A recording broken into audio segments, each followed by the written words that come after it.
Welcome to the You Do What podcast. I am Effie Tan, your host. I am an aspiring comedian who's a little bit mad that I only found out comedy was a proper career path in my mid-20s. So through this podcast, I'm going to interview an interesting person in each episode to find out what interesting and fun and mad career paths are out there in the world. This is episode 1 and we're joined by the beautiful Stacey Gabriel. Welcome, Stacey. Thank you so much for having me, Effie. Stacey is an actor and the founder of a sustainable swimwear line, GabriSwim, and she was Miss Universe Philippines 2024 runner-up. Dude, can you ever beat that bio? What? Wow, that's very kind. Thank you. Very generous. How long has it been since you did your last podcast? My last interview, I would say almost a year ago. Yeah. I'd say it was right after Miss Universe Philippines. It was around May. Wow, okay, cool. So, yeah, I'm a little bit, I need to get lubricated. Well, very happy to be here to pop your cherry again. Yes. I might be a little rusty. We'll see. So far, an interesting fact to know about you is that your coffee order is an oat matcha latte. Yes. But I have designed a way to get us loose and warmed up. It's a rapid fire 60 seconds Perfect. worth of questions to get us on the road. Okay. Are you ready? I'm born ready. Let me just get my timer up. Okay. 60 seconds starts now. What is your favorite nickname? Ooh. Oh, there's so many. But my childhood one is Techi. Very cute. What app do you use most on your phone? Unfortunately, Instagram. Do you like durian? Yes or no? Yes. Would you do a number 2 in a public bathroom? Not if I can help it. Do you prefer wine or cocktail? But also, what are you talking about? Girls don't do number 2. There is no time. We'll come back to that. Keep going. Wine or cocktail? Virgin cocktail. I don't drink. Stilettos or boots? Stilettos. Stilettos or sneakers? Ooh. I think because I've been in pageantry forever, I'm sorry. Oh no. My foot feels more comfortable being uncomfortable. Stiletto. First thought, most expensive thing you ever bought? Effie. Okay. Most expensive thing I ever bought. Honestly, I'm not. Maybe it's this purse. Maybe it's this purse that I have here with me. It's a nice. Okay, it's a beautiful cream purse. Yeah, and last question: what behavior do you wish was appropriate in public? Picking your nose. Oh, excellent answer. We are out of time. I'm so sorry. You got me on the expensive purchase because I do dumb little purchases here and there. I don't do big purchases. I mean, except I guess, yeah. Luckily, I brought the purse and it reminded me of that. But I'm not very, I need to treat myself more, I think. What was the last impulsive splurge you had? Really? A splurge? The first thing that comes to mind is this really fancy toothpaste that I just discovered at the chemist last week. Toothpaste? I don't splurge. That's the thing. I don't, most of my things are hand-me-downs from my mom. She was the one who, she was, very glamorous and fabulous. And so I luckily am the recipient of, I get the overflow of that. Toothpaste, yes. That was excellent. Thank you so much for the warm-up. You have officially been crowned as the second most beautiful woman in the Philippines. Wow, okay. When you're on stage, you're so glamorized. If you were to humanize yourself for our listeners, what would you say is your biggest red flag?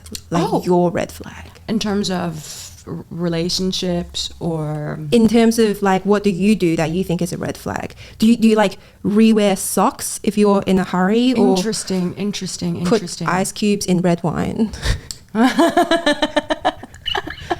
So I get trolled by my family a lot because I like to crunch on ice.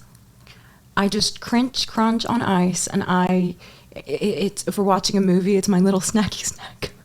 Okay, so is that... It's probably an iron deficiency. And so, when people crunch on foods with no nutrition, It's typically a signal that you are iron deficient. So my family calls me a dirt eater, and they make me feel really yes, like a walking red flag for just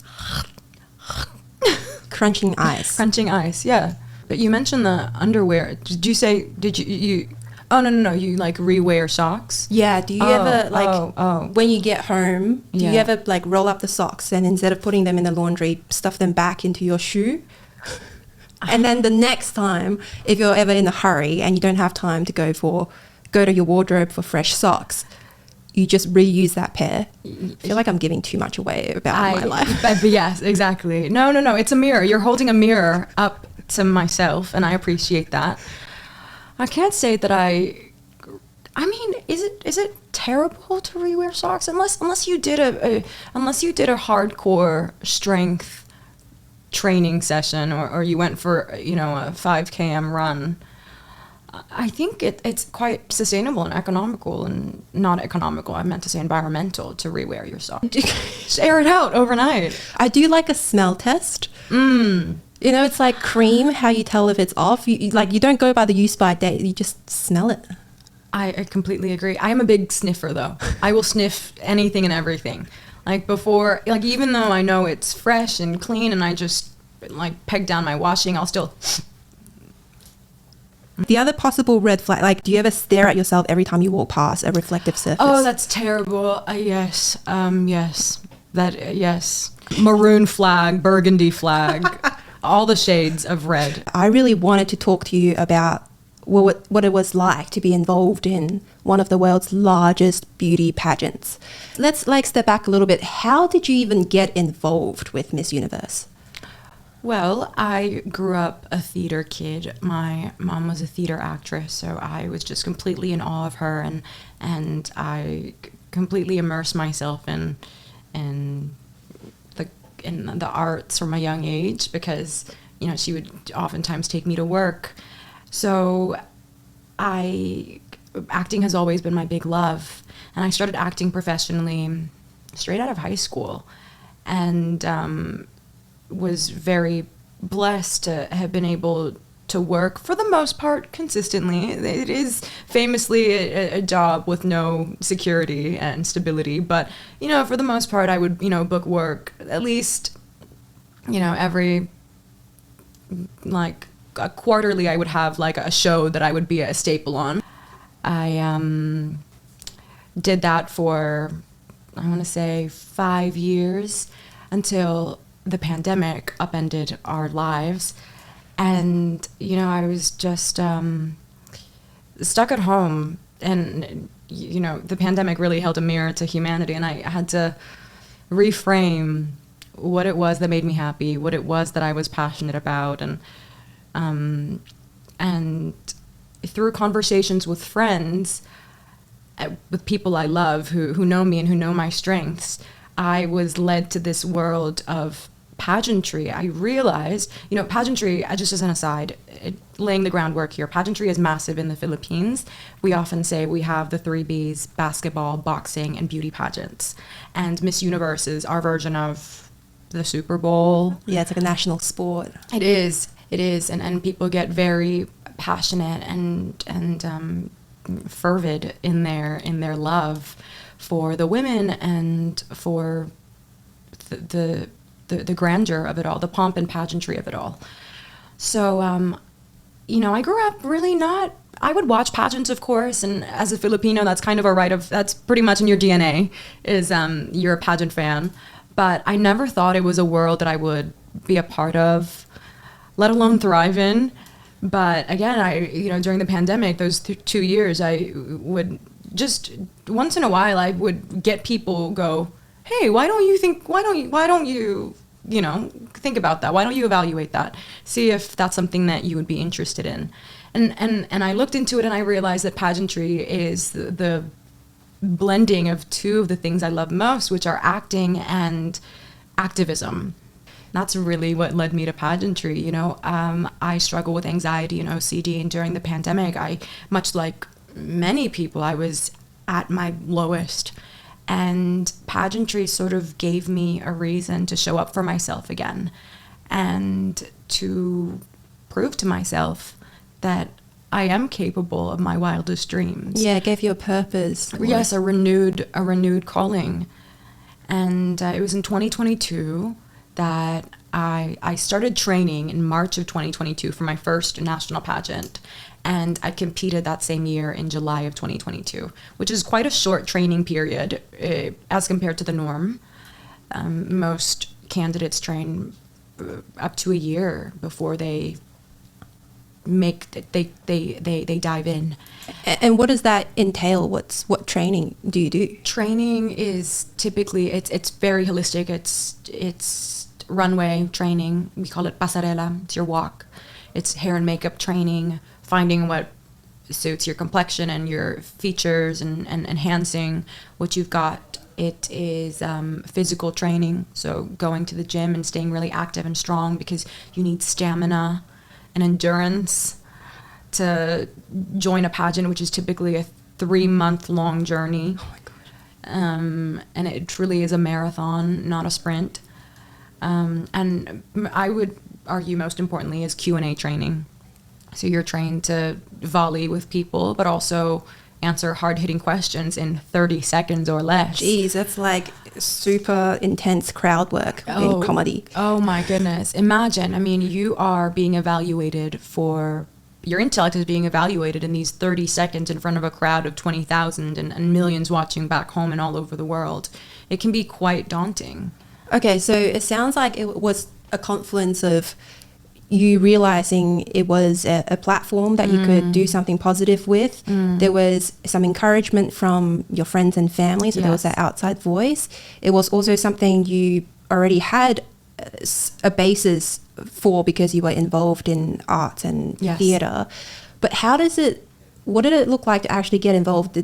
Did you get scouted? Does someone call you up? Do you just send in an audition tape? I sought people out. Who's a friend of a friend? Who do I know that can, refer me, that can put in a good word for me? And, because I was starting from scratch, essentially, right? I had no roots in pageantry.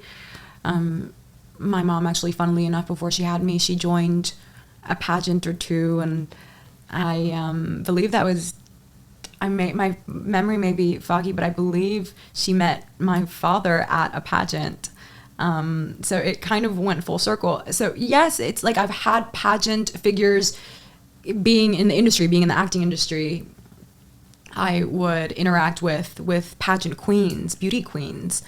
But in terms of the nitty gritty and to answer your question, what it took to actually get your foot in the door, I had no idea how to do that.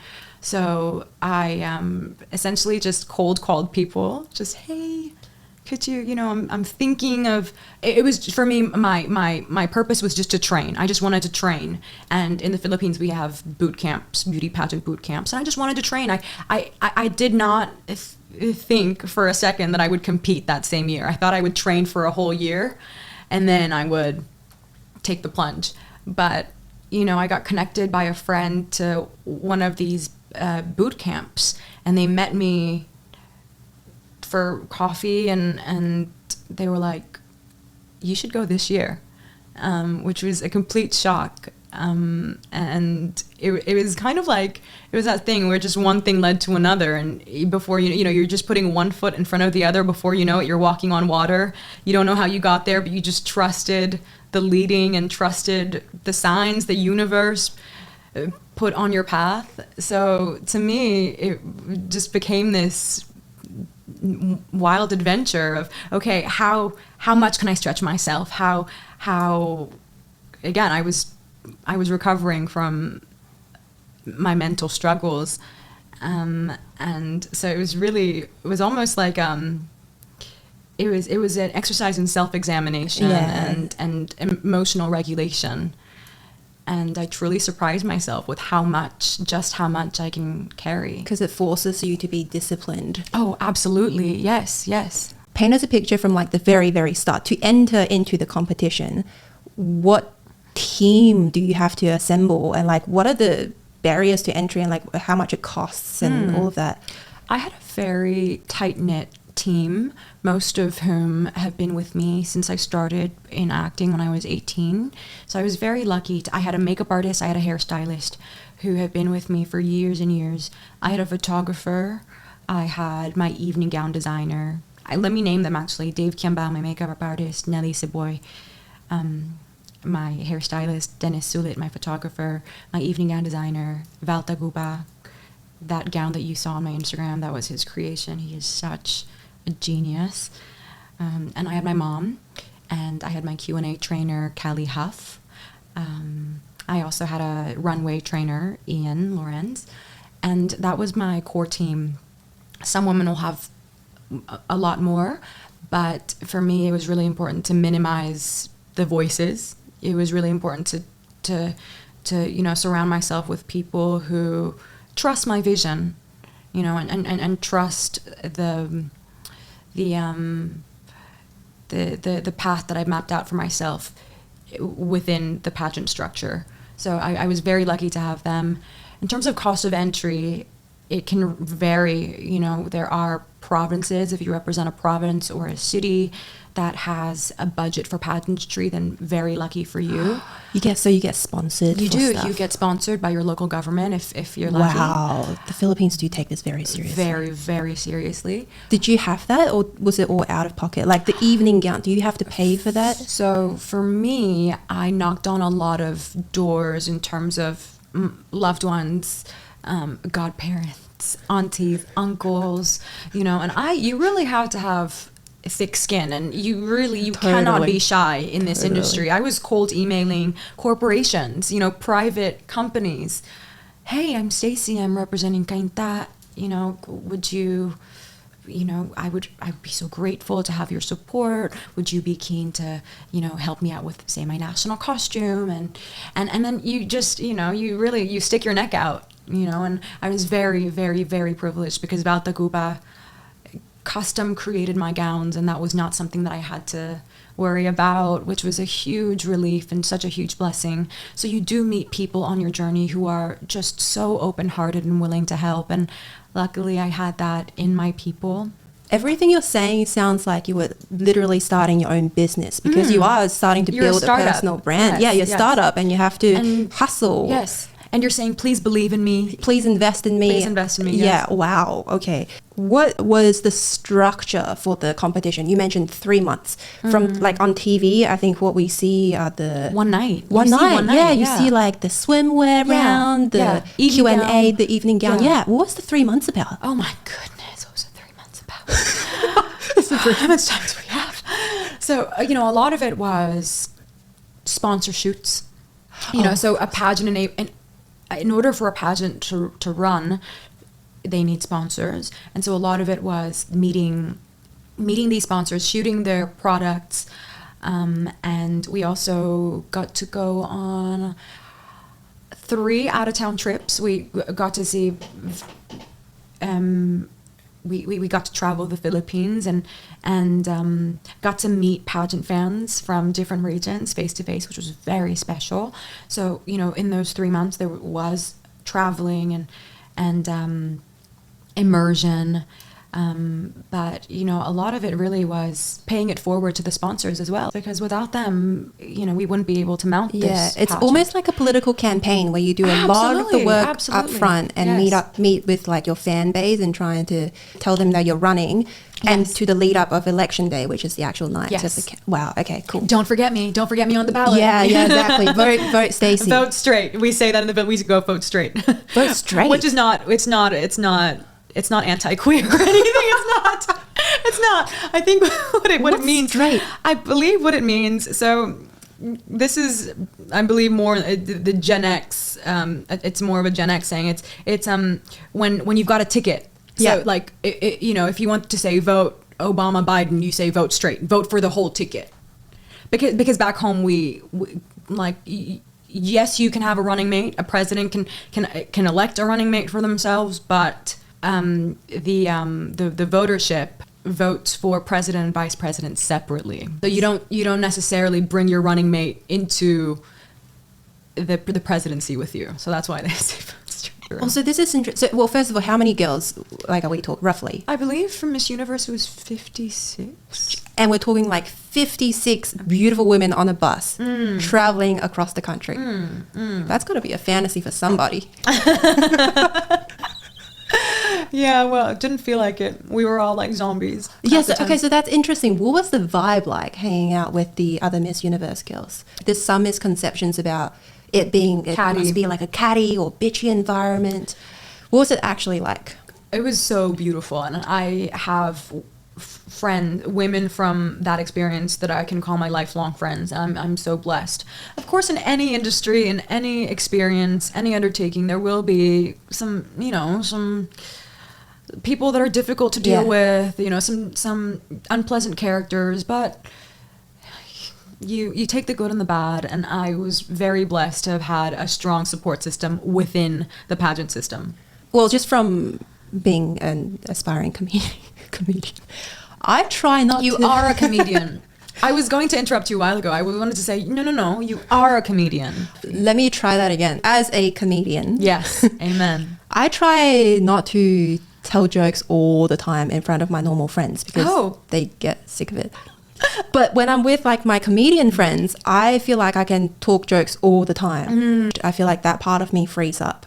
So like when you're with like your pageant friends, what conversations do you think you can have with them that you can't have with your other friends? Your other friends. Sure.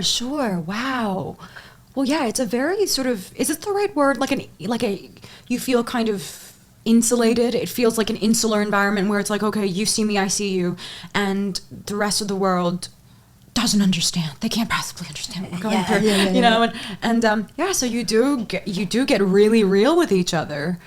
We obviously talked about, our gripes here and there. We could really let it out with each other, and you've got to, right? You're in that high pressure, high stress environment. It's a release. It is quite a pressure cooker situation. But we'll get into, for instance, we'll get into the little tricks and tips and tricks in terms of, we'll look out for each other, and we'll talk body makeup, and we'll talk hairspray, and we'll talk specific like underwear, like a C-string versus a G-string, and we get really technical. And in terms of that, it's very practical knowledge that we share with each other. It's just that understanding, because if you bring it up with your normal friends, they might not think it sounds trivial. It sounds trivial. Frivolous. Exactly. Yeah. We talk about, are you lasered or do you get a Brazilian? Yes. I remember I was telling my family this experience I had backstage with a sister of mine. The swimwear that was provided was extremely skimpy, and we were taken aback. We didn't have a dress rehearsal, so we were like, okay, we're walking out there. Bright lights, flashing cameras. There's, photographers will be 2 feet away from your private parts. Coochie. Your punani, if you will. Is that breasts, boobies? Oh, no, it's vagina. Oh. So we were... That's an endearing term. Punani. Punani? Yeah, I got that from RuPaul's Drag Race. We like that. We might keep that. Yeah, the Drag Race Bible. Yes. So we were very anxious about walking out there, because every step can cause a centimeter of the movement it can cause, it can get really dicey. So we were figuring out, okay, how do we do this? We were like, nah, it can't be an adhesive. It can't be a double tape situation, because, if you've got baby hairs, it might really hurt. So I was telling my family, I was backstage, and we were just hairspraying each other's vagina. What? And my family was they were shocked as you are. But yes, we would lift the fabric, and we would just spray in that crevice, in that slit, and not. Does that keep it in place? Yes, it does. It does. So you just spray the fabric, spray onto your skin on that crevice there between your punani and your inner thigh, and it just keeps it. I'd imagine that would burn. It didn't burn. No. Interesting. It did not burn, and those are the things that the girls help each other out with backstage. Yeah, you get real close. You get yes. You get desensitized to each other's parts for sure. Because you got to look out for one another. Is it live on the night? Yes. Oh, so you don't get multiple goes. Mm-mm. Whoa, that's a lot of pressure. Mm-hmm. Mm-hmm. Working like behind the scenes, roughly how many women and how many men?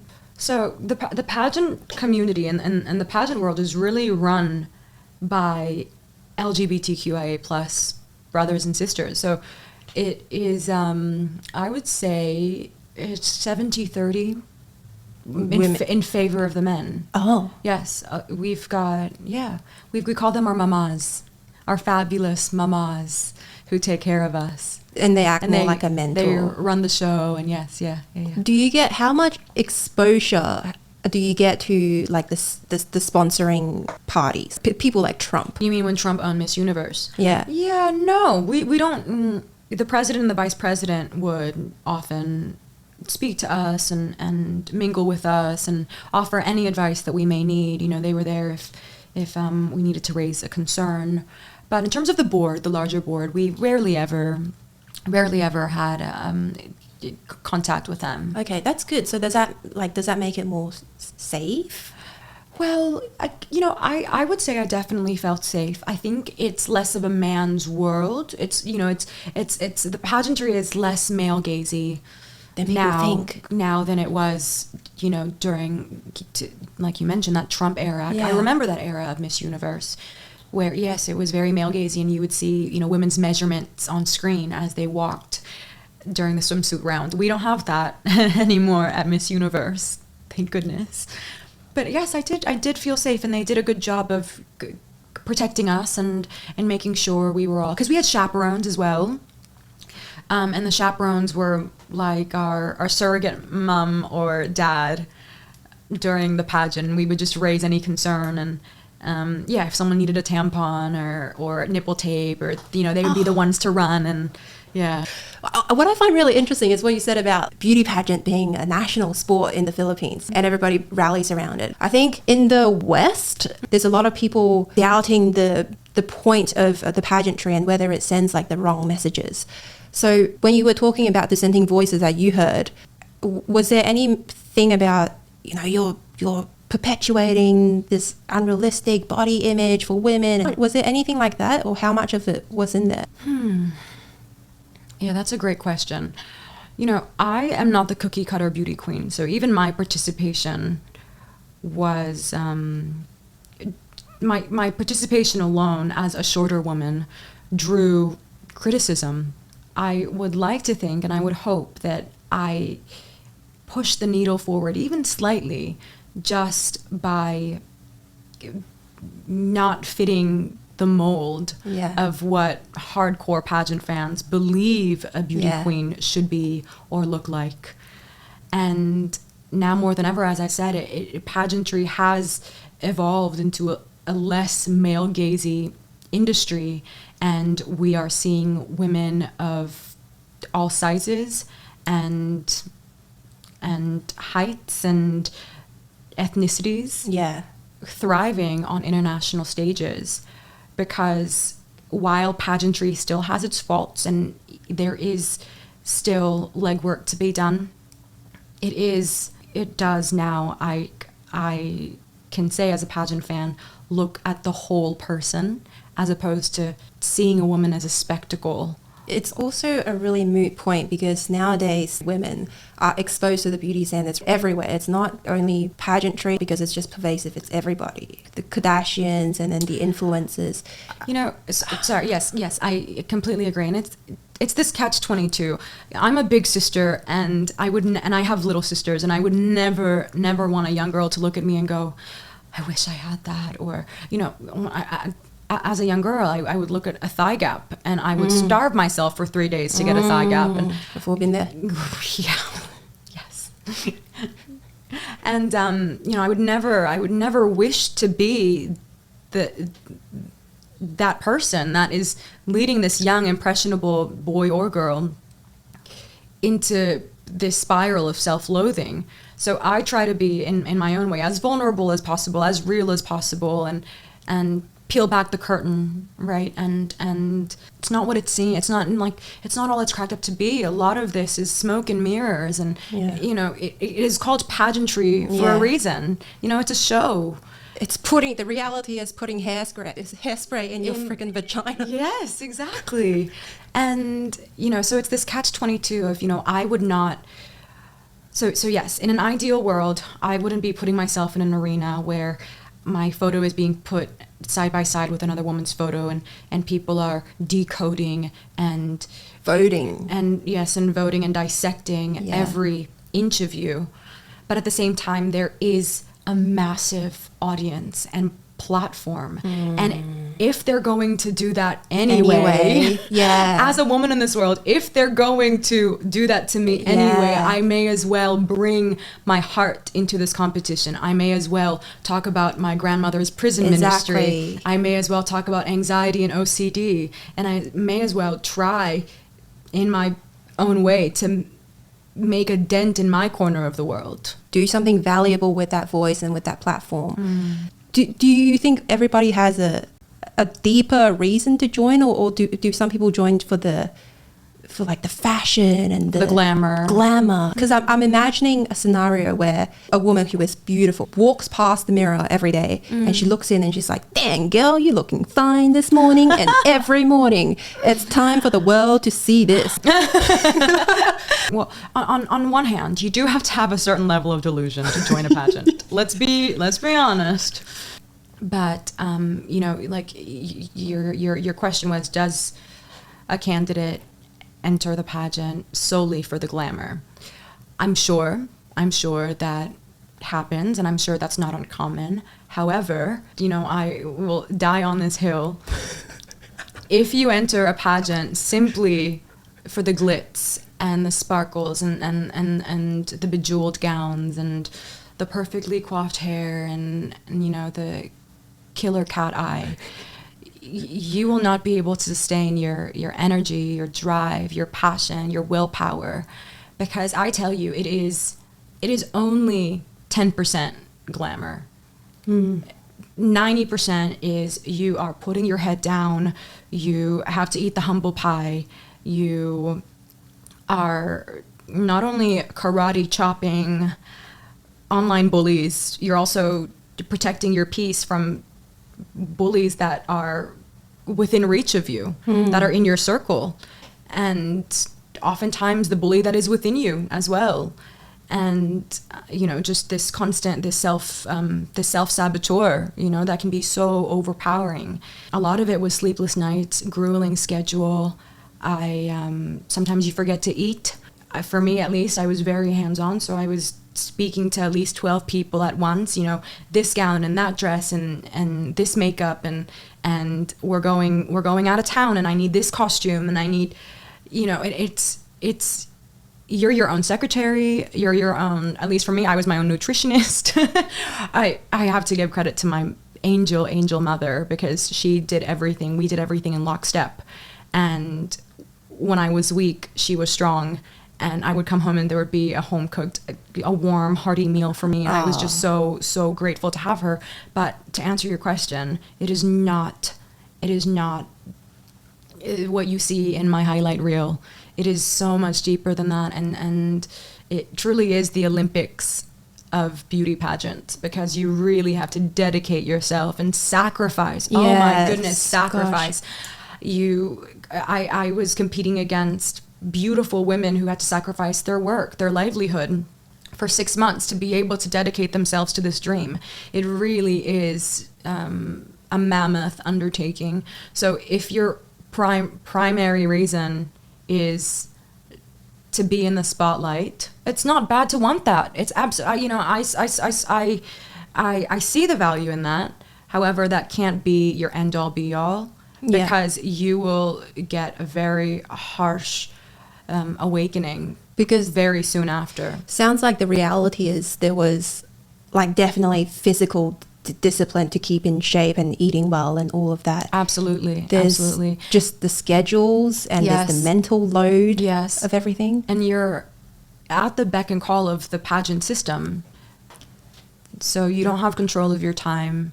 You don't have control of your sleep. As much as you try to be on top of things, you are, for the duration of the pageant and then for the months leading up to this coronation night, you live, breathe, sleep Miss Universe. Wow. You mentioned Bullies before. How early did those voices start to happen? It can be quite pervasive in the pageant industry. It's something that you just can't escape. So I just try. In the Philippines, we have a saying, "Deadma." The root word is dead. Just act dead. You don't just even blank face, no reaction. Poker face. You don't care. It doesn't faze you. Deadma. So we say, you have to practice the art of deadma, because this is like you say, it is a national sport, so people can get very passionate, and sometimes that passion can be misguided and misled into hate. Yeah, especially if you're rooting for like a someone else. contestant. Exactly. Okay. Oftentimes they're simply projecting their own Insecurities. It's true. Yeah. And so you have to have compassion for those people, because I always think, okay, well, you've taken time out of your day, you've taken time out of your one precious life to look me up, a complete stranger, look me up on the internet and leave a hateful comment on my profile.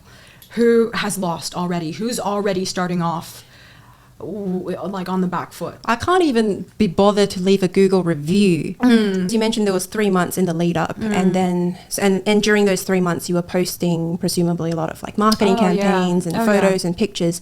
Did those like camps already form during those 3 months, and those like bullying voices already happened? Yeah, for sure. They're pretty much right out the gate. It's something that you just cannot avoid in this world, and they say, well, it's par for the course. This is the life you chose. But why shouldn't we encourage each other to do better? Why shouldn't we encourage people to self-examine? With all that said, what was the hardest part, like, or something that was surprising to you throughout that whole 3 months, and also the coronation night? The most surprising part? Yeah. I was just surprised by how strong and courageous I was. It's such a vulnerable place to be, and every now and then I'll look back and I'll go, wow, that really feels like an alter ego. It feels like it almost felt like an out-of-body experience. It takes a lot of bravery to put yourself in that arena, and to dovetail that into our conversation about online bullies, there's this Brene Brown quote that I love, and I hope I can relay it accurately. But she says, unless you're in the arena also getting your butt kicked, I don't want your opinion. Like, if you don't know what it's like, don't talk shit about it. If you're not in there also taking punches, I'm sorry, but take your opinion elsewhere, because I am in this blood, sweat, and tears. I have devoted and dedicated myself to this endeavor, and you're on the fringes, you're on the outskirts, hurling insults at me in the hopes that you might see a chink in my armor. But if you're not also here putting your head down and doing the dirty work and making these sacrifices, when I say dirty work, I mean doing the unglamorous work that no one sees, totally, that is completely done behind the scenes, then I'm sorry, but I'm tuning you out. It is a default setting for many of us when we see someone doing something a little bit different to want to like test where the chink in the armor is. That's a good analogy. I really want to get to this question that I'm really excited about. How would you design the contest if men were put under the spotlight? So if we were to have a Mr. Universe. So we do have male pageants. Wow. What would I do if I were in charge of a male pageant? That's a really interesting question. We can break it down. Okay, so there's 3 rounds, right? Swimwear, Q&A, formal attire. Swimwear round. Keep or toss? For the men? Yeah. I keep. I think so too. Yeah. Hey, if we got to do it, honey. Totally Get in there. agree. Put that hairspray in your crevice. Well, formal wear round, keep toss. Yeah, I would say keep. You know, it's.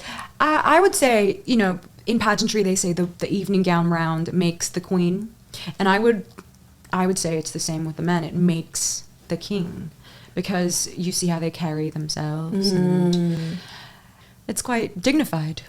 I'm undecided on this one. I feel like it will be so Boring. Well, you see suits. You know what? I would say, yeah, bring spice things up. You know, wear your, you know, instead of just wearing the standard, maybe bring in your native textiles, you know, from the country you're that's a good representing, one. you know, and spice things up, and maybe wear your traditional shapes. And, you know, in the Philippines we have like a butterfly sleeve for the women. You know, bring your traditional shapes. Maybe wear a kilt. I love that. Because I'm thinking about like what women would be interested to see. I really like men who can build something. Ooh. So like, can we have a round where they have to build something? Oh. Like build a boat. And you can get them in a team, see how they interact with each other. Very cool. Right? And you get to see leadership come through. Sure. Sexy. Exactly. I like that. Build me a vanity. Like a glam room vanity. Build me a breakfast nook. Yes. Yeah. To finish the podcast off, what beauty tips do you have for our listeners? Wow. I think you mentioned one. Actually, we should have said this at the start, but I know we met through acting class. Yes. And you mentioned in one of those classes this trick of drinking coffee before you go on the catwalk. I wouldn't call that a beauty. I would call that a little cheat, you know, a little tip, a little trick. But in terms of, but yes, thank you so much for remembering that silly. It stuck with me for weeks. I was thinking more. Yeah, I was thinking more inner beauty and. Give us something practical. Practical, you know, do you get laser resurfacing? Well, definitely wear your sunscreen. Totally. I was really late in the game. I'm very grateful for my Asian genes. It is a misconception that brown or, you know, dark-skinned people should not wear sunscreen. I was very tan growing up.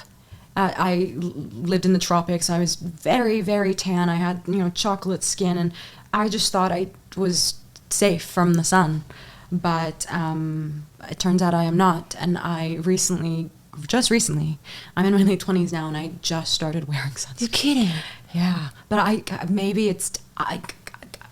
very lucky it hasn't damaged my skin completely, because I have been known to tan and just lay out for hours at a time. But yes, practical and boring, but necessary sunscreen. But yes, just to wrap up what you were saying, yes, espresso is a diuretic. If you want your abs to pop, if you want those muscles to look extra juicy, then, you know, before a photo shoot or before walking the runway, then yes, espresso. But in terms of, you know, the beauty tip that I really would love to leave your listeners. Or workout tip. Oh, okay, you really want the practical stuff. Give us the good practical stuff. Wow, okay, so my best workout tip is, I have always been a perfectionist, and I have since realized, I used to, goodness, it was terrible, because again, it works hand in hand. The perfectionism and the OCD just was a recipe for disaster, and I used to think that was an asset. I used to think, everything is spotless and pristine, and I don't put a foot wrong, and it's faultless, but I've since realized that perfectionism is a disorder. It is a mental disorder, and it has kept me from fulfilling my utmost potential, because I would rather just not start than start and not have it be flawless. And I've realized that seeps into my health journey as well. I now aim for average and not perfect. In a perfect world, I would be strength training 3 times a week, going to Pilates 2 times a week, and doing, a stretch session and a 30-minute transcendental meditation once a week. But that is not ideal, and that is not sustainable for the life that I am living as a young professional. And now I just aim for average. So my average, what it looks like at the moment, is doing my mat Pilates workouts at home and making sure I do that 2 to 4 times a week. And average is more efficient than if, say, Stacey, you're aiming for perfect. So, perfect would be that, that massive gym pump. But you can only do it once a week, though. Yeah. Because, again, you don't have the time. You're working, you're putting your head down and you're busy and you're doing paperwork and emailing and showing up, auditioning and showing up for various areas of your life and your various loved ones. So it's better to do that 2 to 4 times a week of like a slow, steady Pilates session than a hard pump once a week, because you will see the difference with repetition and consistency over the one-time, big-time perfection. Small portions, high frequency over large portion and no frequency. Exactly. That is the best way to put it. You said in one phrase what I spent 3.5 minutes explaining. No. But yes, average over perfect. That's what I'm trying to instill in myself at the moment. What is the message that you would like to leave our listeners with? I would hope that if there's anything that you take from this podcast, pageantry is a grueling world, but it also is a very rewarding world. And what I have learned from it is you cannot operate from the outside in. You have to operate from the inside out. Make sure that you are not letting the noise and the stresses and the worries and anxieties and distractions around you seep into this precious spirit of yours. Ensure that you are in touch with that inner kingdom and that you are protecting your peace and you are giving yourself sufficient compassion and love and generosity and gentleness and patience, because you need this in this life, and that you are not reacting to this world around you, but rather leading from that loving and joyful place. So do the work inside. It's not sexy, it's not easy, but it does pay off. It really does pay off. And I would hope that your listeners, whatever walk of life, whatever background, they know that this inner kingdom of yours will lead you into your next calling. You've got to know who you are inside and what your purpose is, so that you can make the change you wanted to make in the first place and not let that experience change you instead. I think that ties up really nicely what we've been talking about. Thank you so much, Stacey, for being the first ever interviewee and guest on the You Do What podcast. We might change that name, by the way. What? That's fine. You're not married to the name? I'm not married to the name. Oh, interesting. I've been... Commitment issues? Playing... Let us unpack. Anyway, we've got to get out of here, but thank you so much, Stacey Gabriel, for coming on the podcast. It was a pleasure talking to you, and I'll see you in class next week. Yes, you will indeed, my movie star. Thank you so much for having me. Thank you, everyone, for listening. Have a great day. See you next episode.